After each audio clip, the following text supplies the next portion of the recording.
Back to another video और आपका स्वागत सो है। आज हम लोग देखने जा रहे हैं कि महाभारत अब किस दिशा में जाता है, क्योंकि लास्ट एपिसोड में जो है कर्ण को जो है मामा श्री जो है उन्होंने कहा था भाई पकड़ लो उनको जो है अज्ञातवास में, देखते उनको हैं ढूंढो। Exactly. So let's start this video.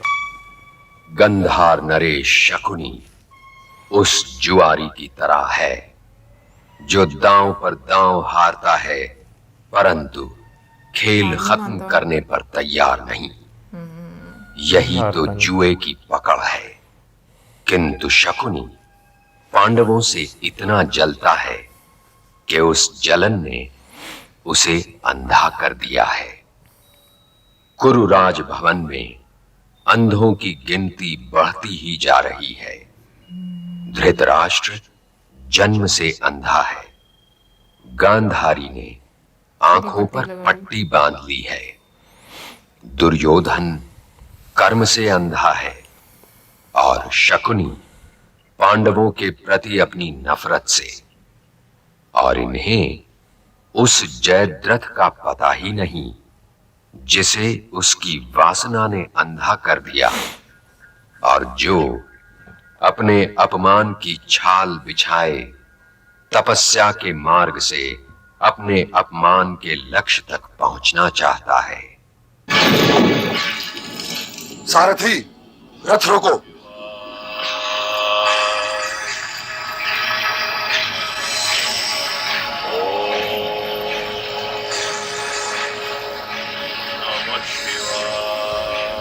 Jayadratha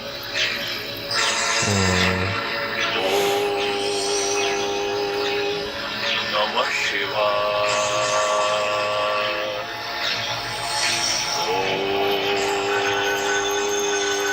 नमः शिवाय।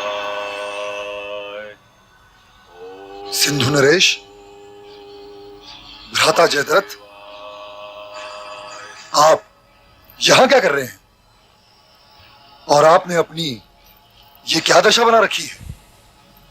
वहां दुश्शला आपके लिए चिंतित है और मुझे आपकी खोज के लिए निकलना पड़ा।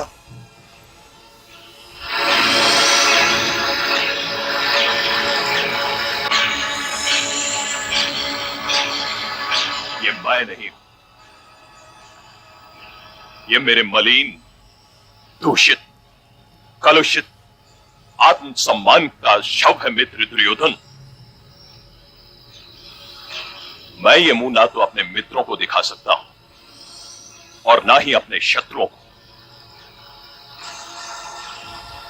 युवराज दुर्योधन, मित्र दुर्योधन, प्रिय दुर्योधन, ये 5 चोटियां देख रहे हो ना? ये 5 चोटियां नहीं, ये 5 सर्प हैं जो दिन रात लगातार रुके बिना मेरे सर पे मंडराते रहते हैं और मुझे डसते रहते हैं। वो कौन है जिसने आपका अपमान करने का साहस किया है, और वो भी हमारे राज्य की सीमाओं के भीतर? ये वही पंचशूल है युवराज जो तुम्हारे हृदय में भी धंसा हुआ है। पांडव, उन्होंने इस नाते का शील संकोच भी नहीं किया कि आप उनके बहनोई हैं और दुश्शला उनकी भी बहन है। अपनी बात बड़ा याद आ रहा है। आपकी ये दशा बनाकर उन्होंने सर्प की बाबी में हाथ डाला है भ्राताश्री, और दुर्योधन उन्हें इस अपराध के लिए कभी क्षमा नहीं करेगा। दुर्योधन तो चाहे उन्हें क्षमा कर भी दे, परंतु ये अपमानित जयद्रथ उन्हें कभी क्षमा नहीं करेगा युवराज। ये 5 चोटियां नहीं, उन 5 की मृत्यु दंड के आदेश पत्र हैं जिन पर मैं उनके रक्त से हस्ताक्षर करूंगा। मैं तुम्हें वचन देता हूं युवराज कि मैं इस अपमान के घाव को तब तक भरने नहीं दूंगा जब तक मैं उनसे इस अपमान का प्रतिशोध नहीं ले लेता।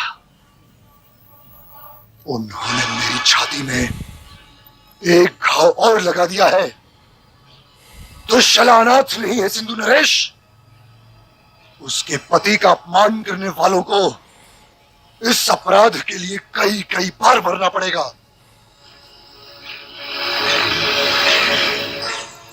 आप हस्तिनापुर चलिए। नहीं, अभी तो मैं ना सिंधु देश जा सकता हूं और ना हस्तिनापुर। पहले तो मैं तपस्या करके महादेव से उन पर विजय पाने का वरदान प्राप्त करूंगा।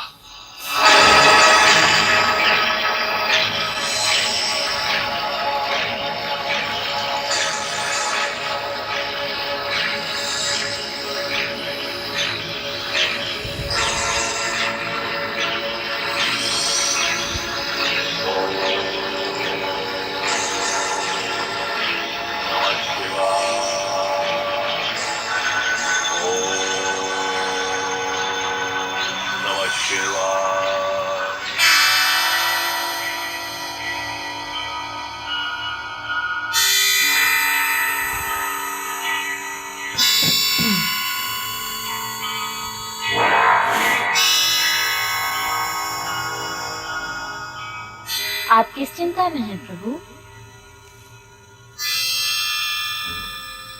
मैं इसलिए चिंतित हूं देवी कि सिंधु देश का राजा जयद्रथ पांडवों पर विजय पाने का वर मांगने के लिए तपस्या कर रहा है। तो आप क्या करेंगे प्रभु? पांडव तो धरती पर सत्य के प्रतिबिंब हैं और स्वयं नारायण की कृपा छाया में हैं। यदि मेरे स्थान पर तुम होती तो क्या करती? मैं उसे कोई वर दिए बिना ही लौटा देती प्रभु। मांगने वाले को लौटाना नहीं चाहिए। यदि मेरे पास कोई कुछ मांगने आता है तो मैं उसकी भक्ति का ऋणी हो जाता हूं, और ऋण तो चुकाना ही पड़ता है। मैं मांगने वाले को रीते हाथ नहीं लौटा सकता। तो क्या आप? यही तो चिंता है। जो मैं नहीं दे सकता वो तो मैं नहीं दूंगा, किंतु उसे कुछ न कुछ तो अवश्य देना पड़ेगा, और मैं उसे कुछ न कुछ अवश्य दूंगा भी। तुम चिंता न करो, जो हो रहा है उसे चुपचाप देखती जाओ। रक्त के एक समुद्र के मंथन की घड़ी निकट आती जा रही है। बलन बली का चलने देता, चलन चली का चलने देता, कोई इसकी चाल न जाने, हार गए सब बड़े सयाने।